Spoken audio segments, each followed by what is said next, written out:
Online horror has a reputation for being really bad. Creepypastas are cringe and two-sentence horror stories are an absolute joke. But what happens when you take a community of creative writers and have them all write technical documents describing the containment procedures for anomalous and sometimes horrific entities? That's the SCP Foundation. If you're unaware of what that is yet you watch this channel, I am so not sorry that the link to it is in the description.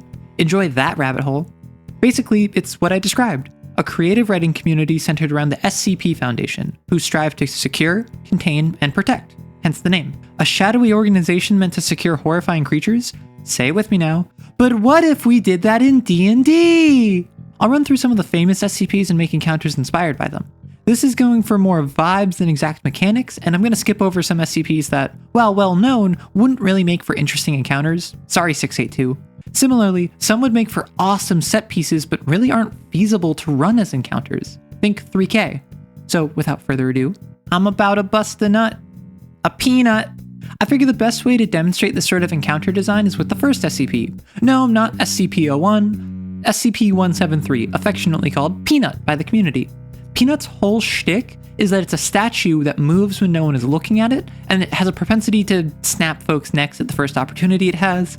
It's completely original. Why would you think different? For setting, I'd have this be in a ruin of some kind with tons of pillars, debris, and, well, statues. The central mechanic of this is simple. If you look at it, it can't move. As such, I'd have this be a lower level threat.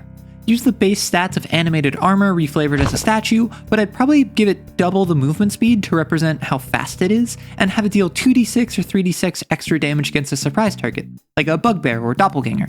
How do you handle figuring out if someone is looking at it? I'd want to keep it simple, so just a straightforward, tell me who you're looking at would suffice. Characters can quote-unquote see in a 90-degree cone in that target direction. We won't add flanking or facing or anything like that, but if you play with those, you could also add a movement penalty for backing away from where you're looking at. For blinking, since there's got to be something to represent it, I'd say a character can go an amount of rounds equal to their constitution modifier before they blink, minimum of 1. At the end of a turn where they blink, any statue they're looking at gets to move. So if the party is overlapping sightlines, they're fine, no statues get movement.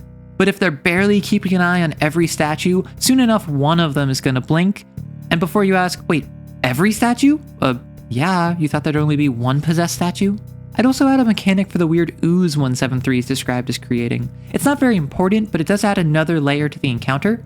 I think something as simple as the statues having a 5-foot radius where if you start your turn standing in the ooze, you need to make a strength save to escape, that's fine. Kinda like the gibbering mouther. If you fail, your speed is reduced to 0 until your next turn, just something that makes it harder to get away. A mask that can possess its wearer? Where have I seen this before? Oh, right, Among Us. The funny thing about SCP-035 is that it's incredibly manipulative. Also, it secretes acid, so it'll inevitably kill its host, meaning it constantly has to have new people don it. Therefore, I'd set it up as the top assassin of a thieves guild. The party runs afoul of a couple of lower level members using the stats of scouts, thugs, and spies. Then, the thieves guild retaliates by sending a CR8 assassin after them.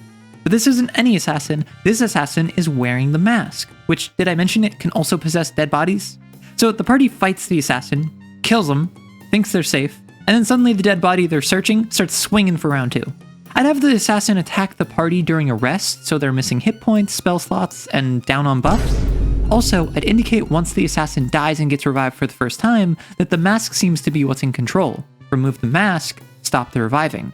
And yes, I said revives the first time. So long as it's wearing the mask, that corpse is getting right back up.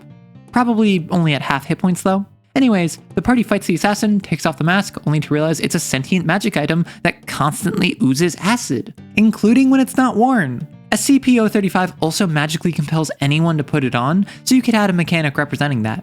A wisdom save every rest a character has it in their possession to avoid possessing them should be fine. Or you could focus on the party offloading it as soon as possible before it corrodes all their gear. Both work. Nice. Also, this one isn't particularly popular, I just read it for the first time recently, so double nice. Basically, SCP-069 is an entity which impersonates the likeness of a dead body it comes in contact with. It takes on the personality, memories, and skills and always acts in a way that would give the deceased closure.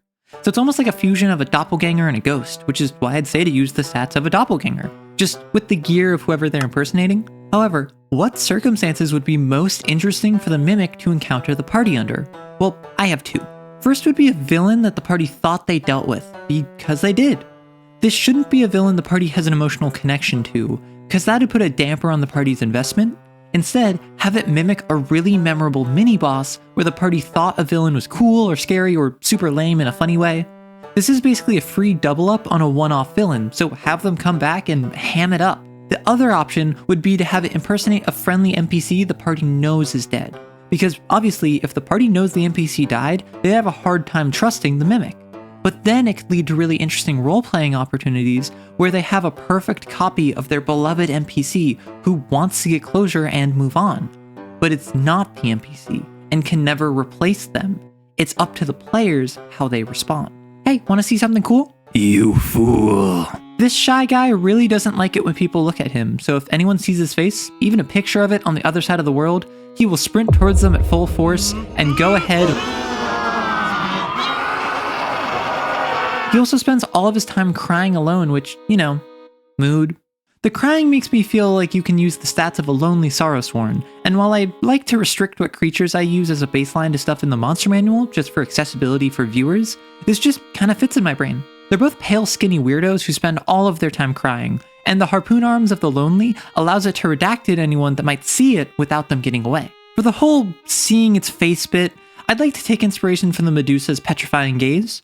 On your turn, you can declare you're not looking at it and attack with disadvantage, or you can look at the creature but make a wisdom saving throw to ensure that you don't see its face on accident. And if you come across it by surprise, it's a wisdom save to avert your eyes all the same. For the setting, I'd say it should be somewhere like a dungeon that has cramped corridors that extend up to 60 feet at a time to let the harpoon's range come into play. In terms of how it would act, I'd definitely say it would defend itself if attacked, but generally doesn't really do anything to antagonize the party. However, in combat, it prioritizes anyone who has seen its face. I'd also give it some nasty buff against whoever has seen its face. Like, after it targets them with an attack or sorrowful embrace, it rolls 1d4. On a 4, it automatically crits its harpoons, or the target automatically fails their save for sorrowful embrace. Because remember, the goal is that you do not want to see its face, so the consequences should hurt, but it shouldn't be impossible to overcome. What are you buying? This is flesh zombies in a village that just so happens to have a religious twist. So, Resident Evil 4. Whoa, would you look at that? I just made a short about this. Long story short is zombie plus gibbering mouther equals... not profit, but a mean low-level encounter. Who's a good boy? I am Mother. Huh? What if your dog could talk? What if it breathed out an anesthetic cloud with every breath? What if it gave birth to live human babies? I am not making that up. I just found that out for the first time when writing this script, and I've known about 939 for years. Oh my gosh. These are dinosaur wolves that can perfectly mimic the voice of any person they eat. They're blind and silent, which is an interesting combination since they can't see you and you can't hear them. Except for the whole voice mimicry thing. Personally, I'd just make them direwolves and make it so that they're blind but have a blind sense in a short radius. For the anesthetic cloud, if you start your turn within 10-15 feet of them, you have to make a constitution saving throw and can only take an action or a bonus action on your turn if you fail. Stuff like their silent movement or vocal mimicry doesn't really need mechanics, since the silent movement just makes stealth guaranteed if you can't see them, and the voice mimicry is just purely narrative.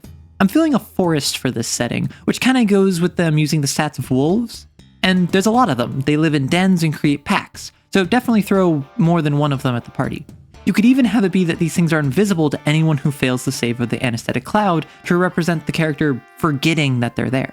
And if you really want to go crazy, you can make an alpha or leader which uses the stats of a winter wolf. Just replace all of its cold damage with psychic damage and probably have its AoE force the same save as its anesthetic aura. Sorry for only discussing Series 1. Obviously, there are tons of other interesting SCPs, and while I wanted to avoid only talking about the fan favorites, I already got loaded just from scanning the ones I recognize.